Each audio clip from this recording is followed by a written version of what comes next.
নমস্কাৰ মৰমৰ ছাত্ৰ-ছাত্ৰীসকল, তোমালোক সকলোকে ইউটিউব চেনেল edu247 আছামলৈ স্বাগতম জনাইছোঁ। আশা কৰোঁ তোমালোক সকলোৱে ভালে আছে। আজি তোমালোকৰ পঞ্চম শ্ৰেণীৰ নতুন গণিতৰ প্ৰথম পাঠটিৰ সংখ্যা আৰু প্ৰক্ৰিয়া পাঠটিৰ সমস্যাসমূহ সমাধান কৰিবলৈ চেষ্টা কৰিম।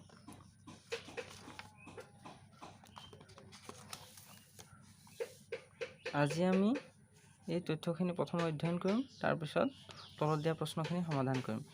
ইয়াত দিছে তলৰ তথ্যখিনি পঢ়া। পৃথিৱীৰ বৃহত্তম নদীদ্বীপ মাজুলীৰ কালি ৩৫২ বৰ্গ কিলোমিটাৰ। আহোমসকলে অসমত প্ৰায় ৬০০ বছৰ ৰাজত্ব কৰিছিল।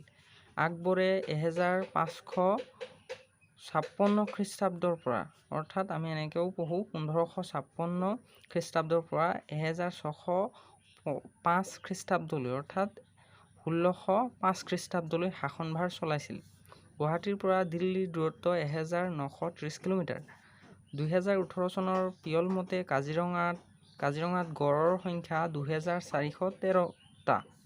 হিমালয়ৰ উচ্চতম শৃংগ মাউণ্ট এভাৰেষ্টৰ উচ্চতা ৮৮৪৮ মিটাৰ। ওপৰৰ বাক্যত থকা সংখ্যাবোৰ আখৰেৰে প্ৰকাশ কৰোঁ আহা।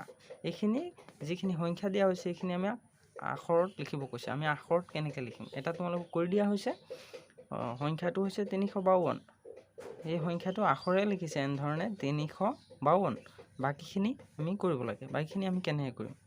আমি বাকীখিনি এই ধৰণে কৰিব পাৰোঁ। তোমালোকে চাবা দেই। প্ৰথমটো আছিলে এটো ৩৫২।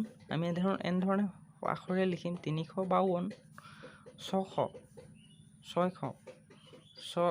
অৰ্থাৎ ৬০০। ১৫৫৬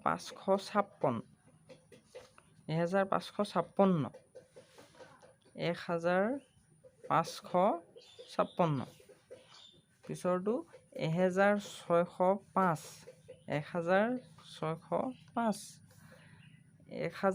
১৯৩০ ২০১৮ ২৪১৩